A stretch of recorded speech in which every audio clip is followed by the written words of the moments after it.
और SGX Nifty को देखते हैं एक बार एग्जैक्टली क्या कर रहा है, उसके बाद बात करेंगे आज के कुछ और इंटरेस्टिंग स्टॉक्स के बारे में। एसजीएक्स निफ्टी अगर आप देखें 3.5 अंक ऊपर करीब 8,339 के स्तर पे एक ऐसा स्टॉक बात करता हूँ, मैंने आपको थोड़ी सी हंसी भी आएगी उसके बारे में सुन के। मैंने अगर आप देखें पर्सनली एक बहुत अच्छे हालात में भी इसको चलते नहीं देखा, लेकिन बीते 2 दिन से, और बीते 2 दिन क्या बीते महीने भर से जिस तरीके से चला ना, उसको देख के लग रहा है कि भैया कोई तो इंटरेस्टिंगली इसको चेस कर रहा है, and that is I think power grid corporation.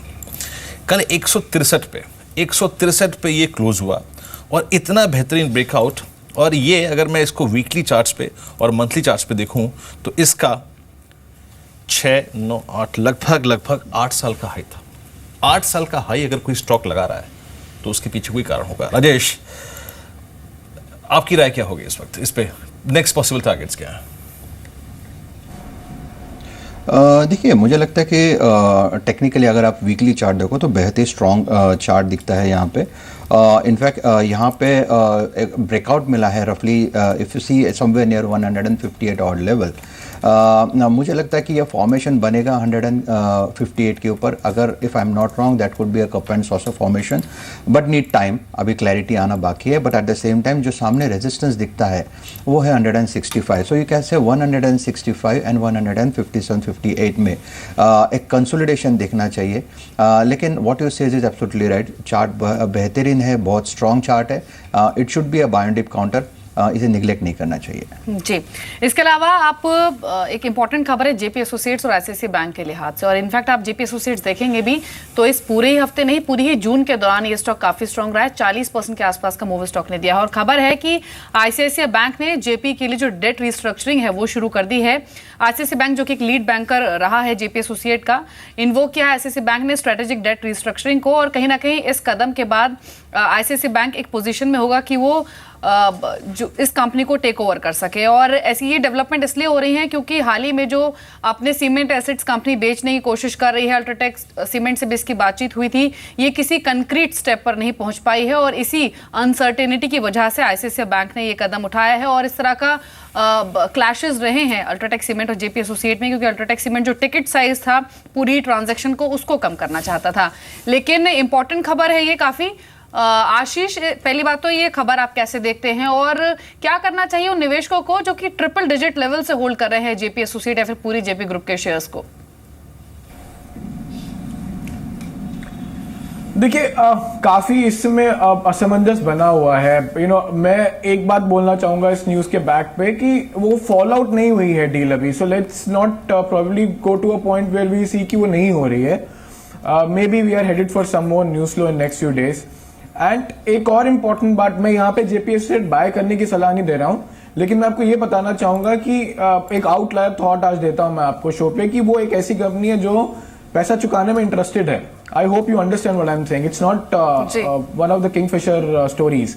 So I think ये दोनों फैक्टर्स को अगर आप समझने जाएं तो आपको ये समझना पड़ेगा कि आने वाले टाइम पे ये न्यूज फ्लो तो आईसीआईसीआई बैंक के लिए अच्छा ही है। अगर मैंने कल आईसीआईसीआई बैंक लिया होता तो मेरे लिए अच्छा रहता, but having said that I think good for ICICI bank, the deal is still on. And I think JP Associates would try to recover from. I'm not giving a buy call on JP in any case, but मुझे लगता है कि ये लोग इसको clean up करेंगे थोड़े time में। जी जी जी। चलिए, इसके अलावा आईटीडीसी पर एक बड़ी खबर आ रही है, बातचीत करेंगे आईटीडीसी पर भी, लेकिन उससे पहले जान लेते हैं कि आज की ऑप्शन स्ट्रेटेजी क्या है। 2 ऑप्शन ट्रेड्स जहां पर आप पोजीशंस बना सकते हैं। बताइए वीरेंद्र, कौन से शेयर? देखिए, आज आना राठी सिक्योरिटीज ने हमारे साथ 2 ट्रेड शेयर किए, और इनफैक्ट इंटरेस्टिंगली वही स्टॉक है जो भी कुछ देर पहले मैं चर्चा कर रहा था, पावर ग्रिड। इस ब्रेकआउट को, इस 8 साल के हाई को इन्होंने रिस्पेक्ट दी है। At the money call trade करनी है, याद रखिए आपको करीब 160 की कॉल, करीब ₹7.25 में आपको मिल जाएगी, with the possible target of 11 रुपए के टारगेट्स के लिए ऑन द हाई साइड। और करीब 160 की जो कॉल आप लेंगे लगभग ₹7.25 में 4 रुपए का स्टॉप लॉस लेके चलिए। रिस्पेक्ट करिए इस ब्रेकआउट को, मल्टी ईयर ब्रेकआउट को, ऑलमोस्ट डेकेड ब्रेकआउट को, 8 साल के अगर आप देखें। दूसरा स्टॉक है टीवीएस मोटर्स। यहाँ पर अगर आप देखें, एक बार प्लीज चार्ट्स देखते हैं टीवीएस मोटर्स के, अच्छी अगर आप देखें कल प्राइस परफॉर्मेंस, और यहाँ पर आपको 310 की call, almost at the money call trade करनी है आपको, with the possible target of 20। ये 13 रुपये में आपको ये मिल जाएगी। देखिए, बेहतरीन अगर आप देखें ब्रेकआउट, स्लोपिंग डाउनवर्ड चैनल से बाहर निकला है। तो 13 रुपये में आप इसकी 310 की कॉल खरीदिए, और लक्ष्य आपका रहेगा करीब 20 का, 9 रुपये का स्टॉप लॉस। आई थिंक इस पर एक बात और जोड़ लेता हूँ, हमें टीवीएस मोटर्स की करीबी तो M&M को एक बार प्लीज देख लीजिएगा आप।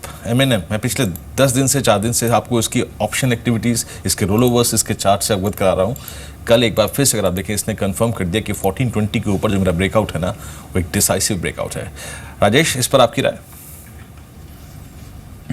या डेफिनेटली मुझे लगता है M&M is one of the top contender. अगर आप ओवरऑल ऑटो सेक्टर देखो, M&M ने आउट परफॉर्मेंस बहुत अच्छी की है। अगर आप टाटा मोटर्स देखो तो उसमें भी ब्रेक्सिट के बाद प्रेशर ही था, रिकवरी अच्छी हुई लेकिन उतनी ही नहीं। M&M अगर आप जो आप दिखता है कि 1410 के आसपास का इसका टेक्निकल ब्रेकआउट है, तो मुझे लगता है ये ब्रेकआउट के साथ ही 1400 के आसपास अगर आप यहाँ पे स्टॉप लॉस मेंटेन करो तो रफली 4 to 5% अपसाइड यहाँ से दिख सकता है।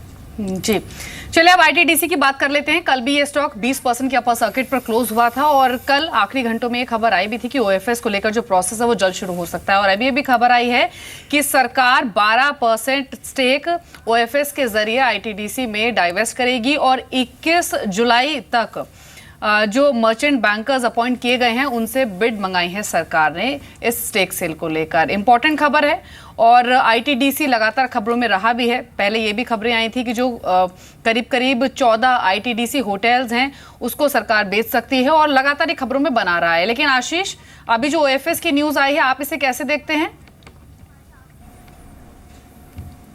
देखिए, एक इम्पॉर्टेंट जरूर न्यूज़ है और काफ़ी क्वालिटी एसेट्स हैं, तो आई थिंक कहीं ना कहीं ये वैल्यू अनलॉकिंग जो है वो एक बड़ी अपॉर्चुनिटी लेकर आएगा। No doubt about it.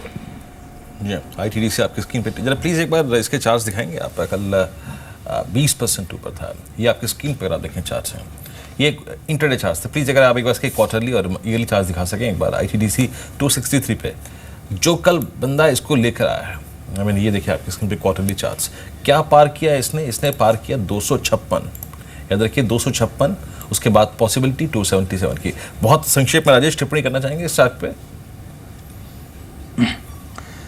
देखिए, मुझे लगता है कि 256 के आसपास का जो इसका रेजिस्टेंस था, जैसे उसने पार किया तो मुझे लगता है अपसाइड अनफोल्ड हो रहा है। रफली इसका टारगेट मेरा तो 280-82 ऑड लेवल्स का लिखता है, लेकिन but Virendra slightly over stretch है। तो अगर बाय ऑन डिप करे लाइक 263-64 का इसका क्लोजिंग है एंड 255 पकड़ के चले, तो मुझे लगता है अगर करेक्शन में मिलता है that will be much better. But one thing is for sure कि बाय ऑन डिप काउंटर कर सकते हैं एटलीस्ट फॉर शॉर्ट टर्म।